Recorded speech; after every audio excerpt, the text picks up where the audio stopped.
Hello friends, Gujarati रसोई channel पर आज हूँ तमाરું સૌનું સ્વાગત કરી રહી છું। આજે હું તમને લીલી ડુંગળીના ભજીયા બનાવીને બતાવી રહી છું। તો ચાલો મિત્રો, વધારે વાર ન કરતા આ રેસીપી કરવા મારા જોડે મારા કિચનમાં।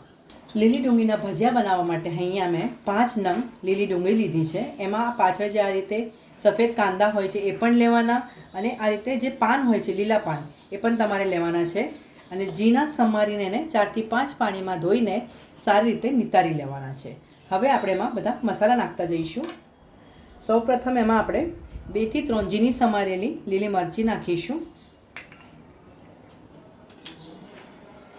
અડધો થી પોણો ઇંચ તમારે આદુને આ રીતે છીણીને નાખવાનું છે। મિત્રો, આ રીતે છીણીને નાખજો, વાટીને ન નાખશો। તમે ખાશો એટલે તમને એનો ફ્લેવર ઘણો સરસ આવશે। ત્યારબાદ આપણે એમાં પોણો ચમચો હળદર પાવડર નાખવાની છે। 1 થી 1.5 ટીસ્પૂન ધાણા જીરું નાખીશું। 1.5 થી 2 ચમચા લાલ મરચું નાખીશું। આ તીખાશ તમે તમારા સ્વાદ પ્રમાણે કરી શકો છો। પોણો ચમચો આમચૂર પાવડર નાખવાનો છે। જો તમારી પાસે આમચૂર પાવડર ના હોય તો તમે લીંબુના ફૂલ પણ નાખી શકો છો। પોણો ચમચો ગરમ મસાલો નાખીશું। 2 ચમચા જેટલા સફેદ તલ નાખીશું।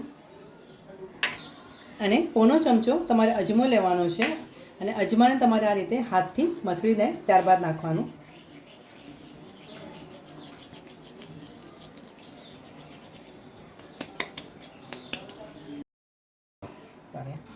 હવે આપણે એમાં મીઠું નાખીશું સ્વાદ અનુસાર।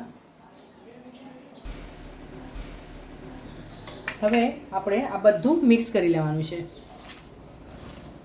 જે મસાલા નાખ્યા છે ને એ તમારે લીલી ડુંગળીમાં હાથની મદદથી સારી રીતે મસળી લેવાના, જેથી તમારા મસાલા ડુંગળીમાં સરસ રીતે કોટ થઈ જશે।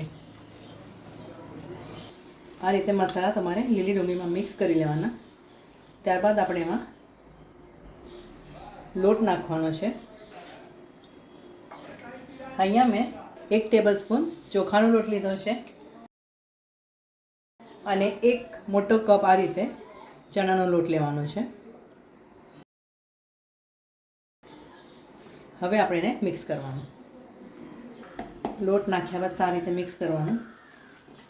પાણી નાખવાની ઉતાવળ ના કરશો, હું તમને બતાવીશ એ પ્રમાણે જ પાણી નાખજો। હવે આપણે એમાં 1 થી 2 ચમચા જેટલું પાણી નાખીશું।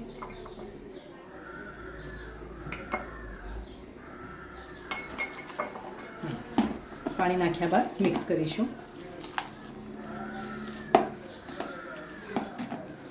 આ તમારું બેટર આ રીતે થીક જ રાખવાનું છે।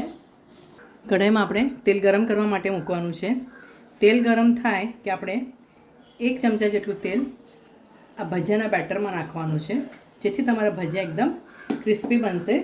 સોડાનો ઉપયોગ નહીં કરવો પડે। તેલ નાખ્યા બાદ તમારે સારી રીતે મિક્સ કરી લેવાનું। તેલ ગરમ છે મિત્રો, એટલે આપણે ચમચીની મદદથી મિક્સ કરીશું। અહીંયા તમે મીઠું પણ ટેસ્ટ કરી શકો છો। ભજીયા કાઢીશું આ રીતે। ગેસની ફ્લેમ મીડિયમ રાખજો। એકવાર નાખીને થાય પછી થોડી ફ્લેમ આપણે વધારીશું। હવે આપણે એને ટર્ન કરીશું। આ ભજીયા તમારે ગોલ્ડન બ્રાઉન કરવાના છે।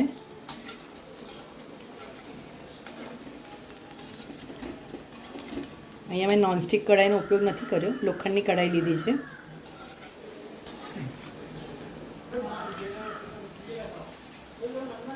આ રીતે ગોલ્ડન બ્રાઉન થાય કે આપણે ભજીયા કાઢી લઈશું। તેલ સારી રીતે નિતારી લેવાનું મિત્રો। લીલી ડુંગળીના ભજીયા મિત્રો ખાવા માટે તૈયાર છે। શરત એક જ છે કે આ લીલી ડુંગળીના ભજીયા તમે લીલા મરચાં જોડે અથવા ચા જોડે આનંદ લેશો તો તમને ખાવાની ઘણી મજા પડી જશે। આ વિડીયો જોવા બદલ તમારો ઘણો ઘણો આભાર। આવતા વિડીયોમાં આવી સરસ મજાની રેસીપી સાથે આપણે ફરીથી મળીશું। ત્યાં સુધી સરસ ખાઓ, સ્વસ્થ રહો અને ગુજરાતી રસોઈ જોતા રહેશો।